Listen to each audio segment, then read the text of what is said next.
Welcome to Firefly Wrestling. My name is Nick, and I will be your guide for today. This is a very different video from what I think I normally end up doing. A very special jack-o'-lantern of mine told me this might be somewhat appreciated.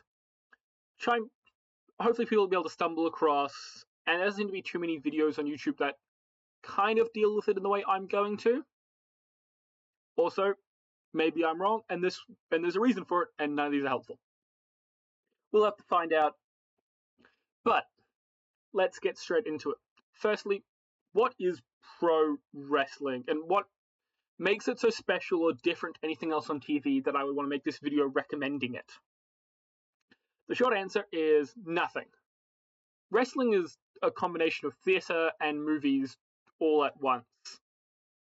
Even though the outcomes might be scripted, once the cameras are rolling, anything can happen.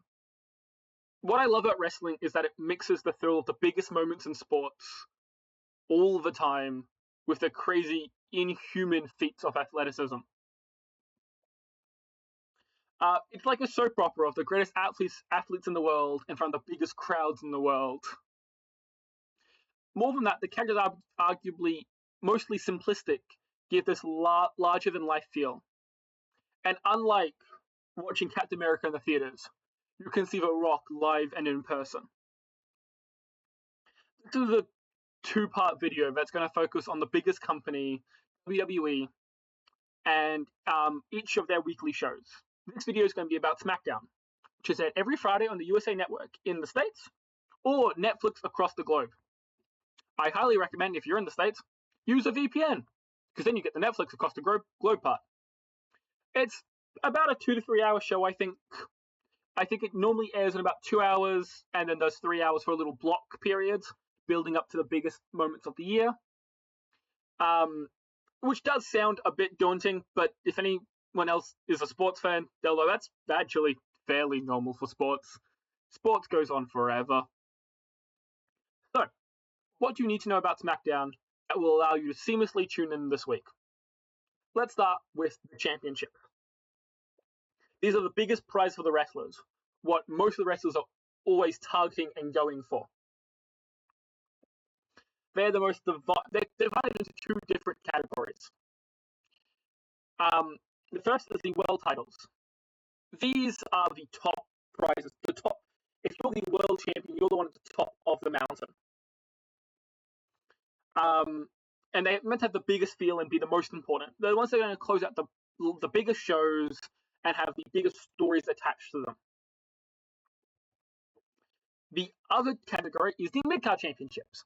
These are kind of proving grounds in a sense. They're used to test these younger or less popular performers and see, can they become world champions one day? Do they have that ability to draw in the crowd, sell the merchandise you need to be the face of SmackDown? Additionally, there are also tag team championships, which are for 2v2 competition.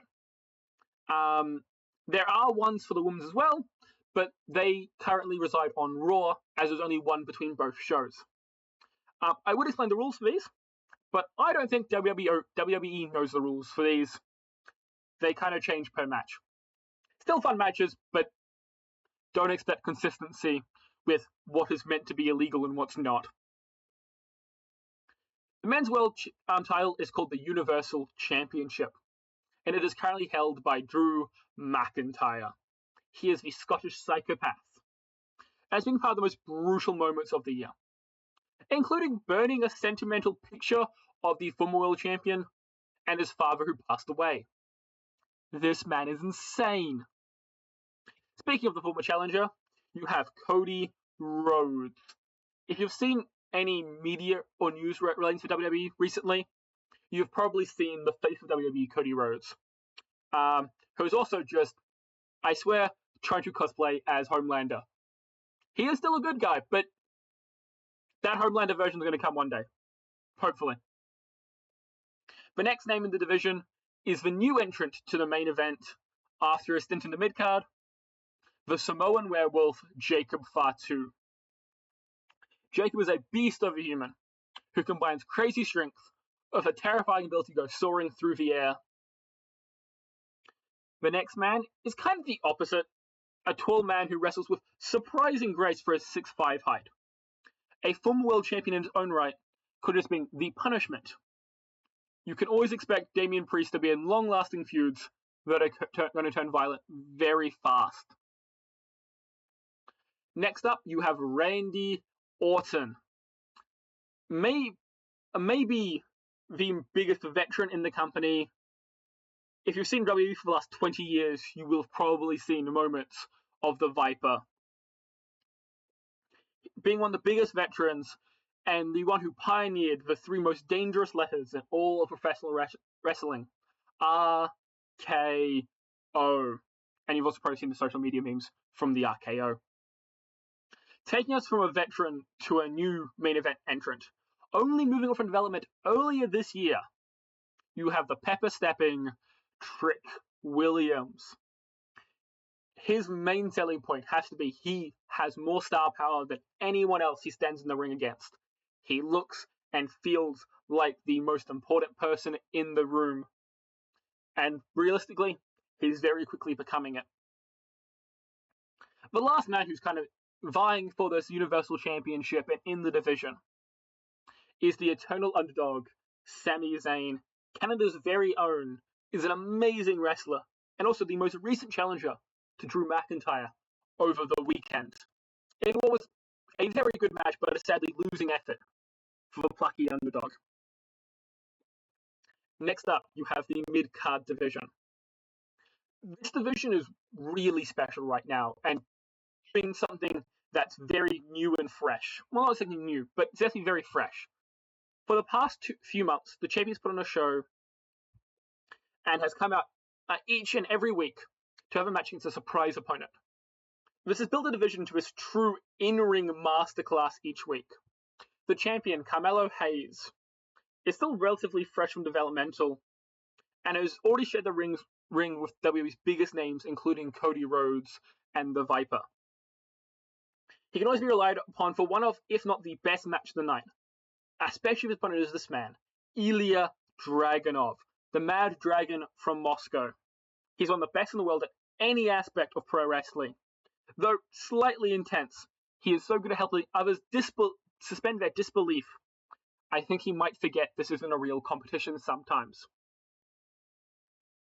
Aleister Black is a mixed martial arts specialist and a phenomenal storyteller. He adores making his opponents suffer both mentally and physically, turning them to the dark side like a tattooed version of Darth Sidious. Johnny Gargano. With the recent release of his tag team partner, he has become the Smackdown Bonnie and Clyde. He is arrogant and a coward who, the second something goes wrong, will chuck his wife in the way to try and take the bullet. Kit Wilson.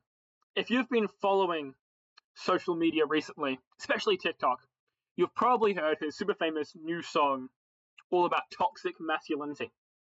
He is the self-dubbed vanquisher of toxic masculinity and is also a professionally trained actor and is still currently writing the next Broadway hit, Pretty Deadly, the musical. The Miz. If Randy Orton isn't the number one veteran, then it's The Miz. He is a WrestleMania main eventer. And in that match, he beat John Cena.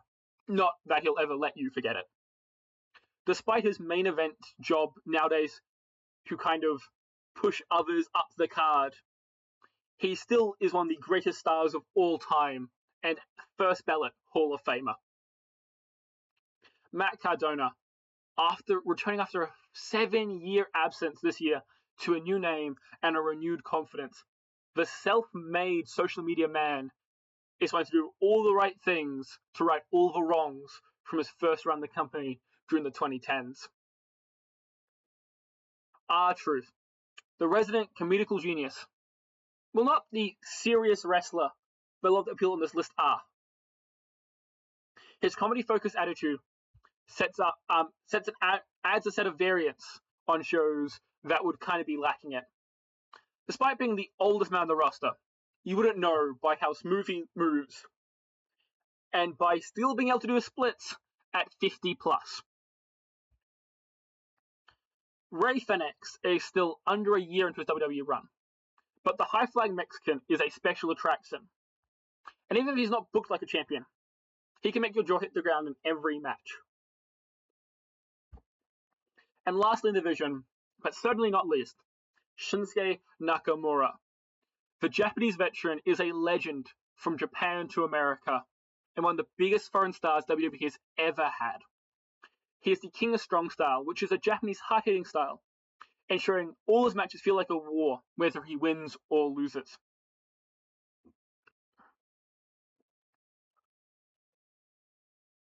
The final division on Smackdown is the tag team division. And the champions are a faction of Samoans named My Family Tree. This quintet of the most dangerous men on SmackDown use their numbers to distract opponents or officials, leading to some undeserved wins. The faction consists of Solo Sikoa, Tama Tonga, Tola Tonga, JC Mateo, and Tonga Loa. The belts are defended by Solo Sikoa and Tama Tonga each week, but they may potentially be utilizing the Freebird rule to have other defendants if need be. The only other faction on the men's side is headlined by Uncle Howdy. He is the real-life brother to the late and great Bray Wyatt. This faction is mostly a tribute to all the amazing work that Bray Wyatt did in and out of the ring. Named the Wyatt Six, they play characters from the demented world that Bray's character lived in. They consist of Uncle Howdy, Joe Gacy, Eric Rowan, Nikki Cross, and Dexter Lumis. The more traditional two-man units make up the rest of the division. The fan favorite Street Profits are made up of Montez Ford and Angelo Dawkins. Despite limited title success in this long-standing successful unit is always a joy to watch. Some of the most athletic moves in not only the division, but the company.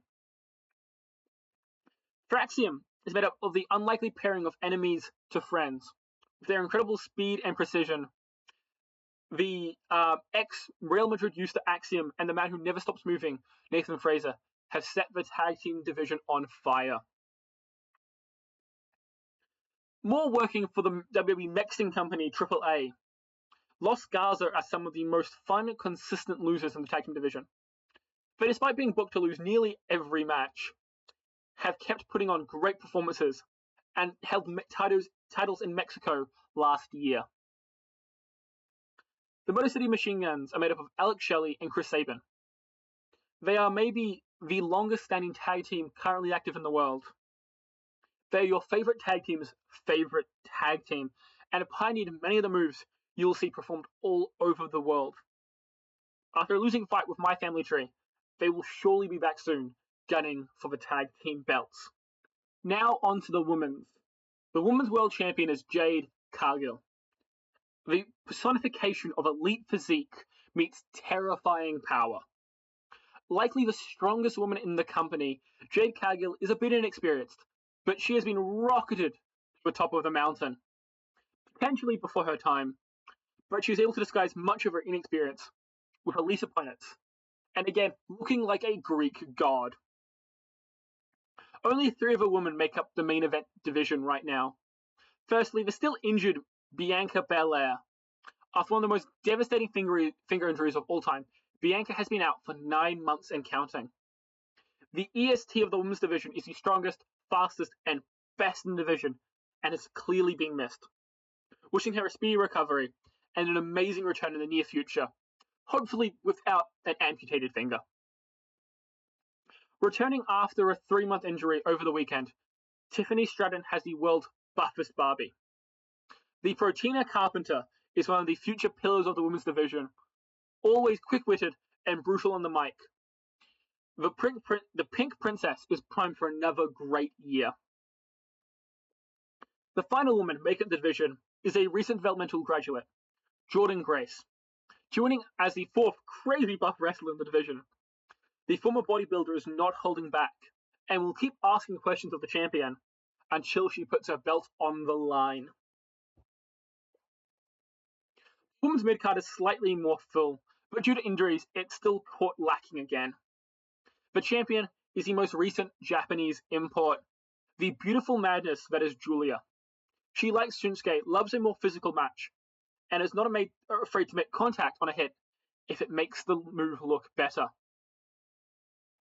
She works alongside her personal business partner and manager, Kiana James. Playing the role of personal age and the person to lose so Julia doesn't, Kiana James is a secretly talented wrestler who mostly stands around ringside causing distractions and annoying the crowd. As a combination, they also work in the tag team division, even having a shot at the tag team titles in the near future.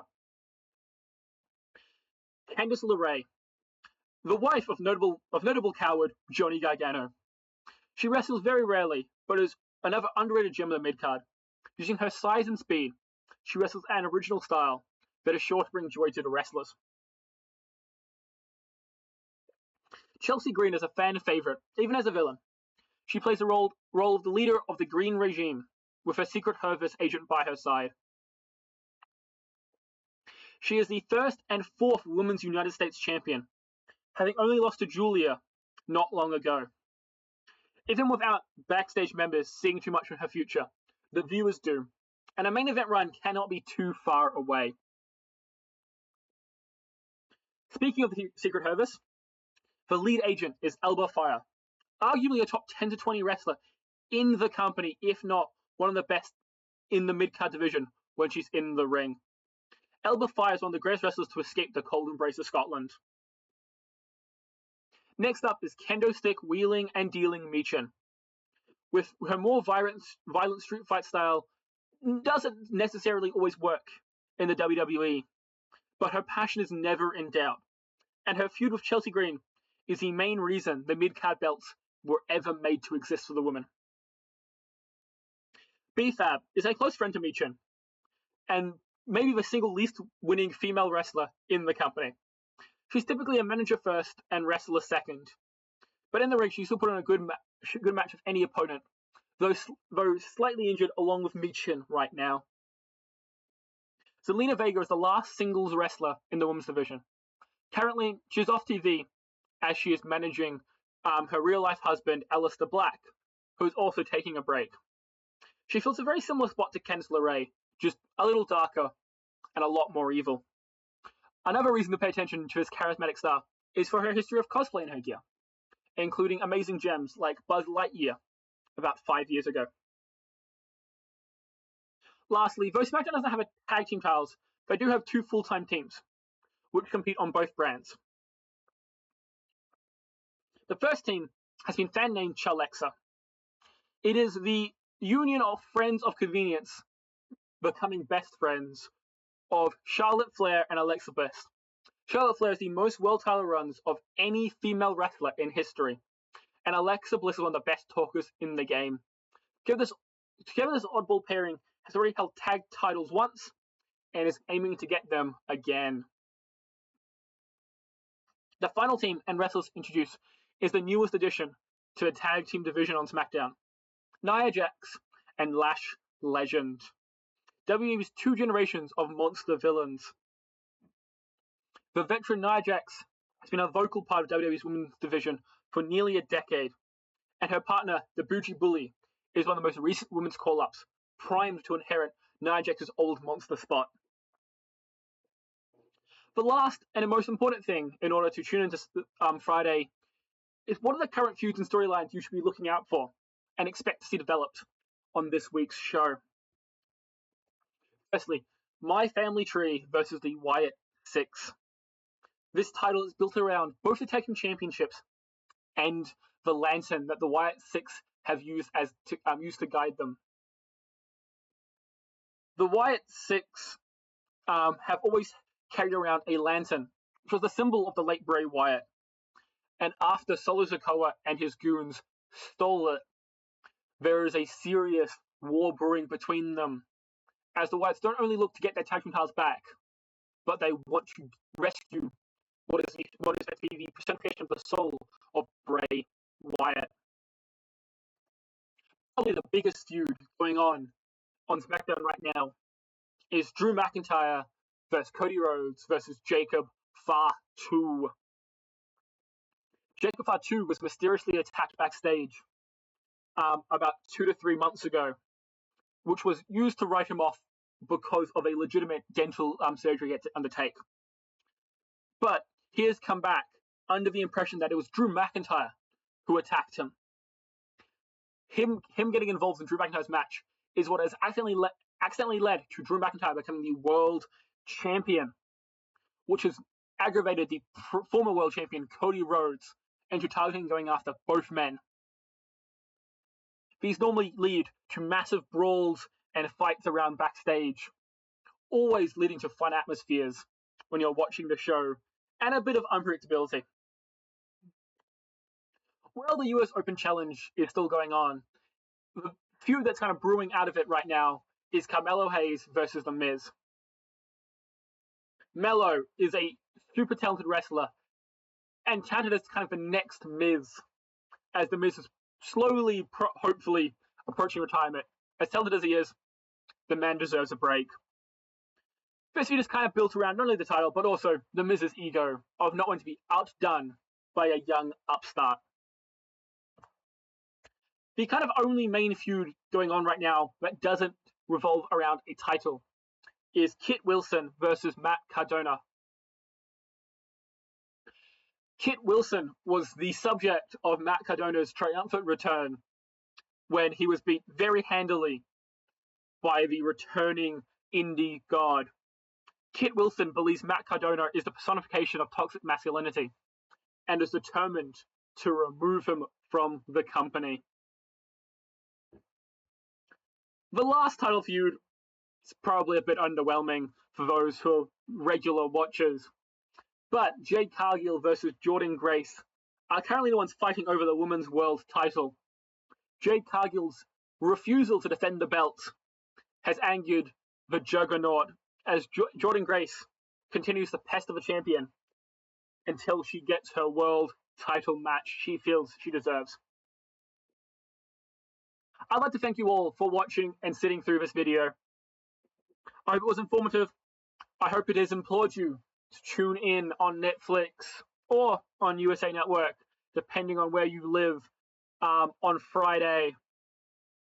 It is hopefully going to be an amazing show, and I hope you guys will all be willing to discuss it in the comments. Until then, see ya, take care, Firefly out.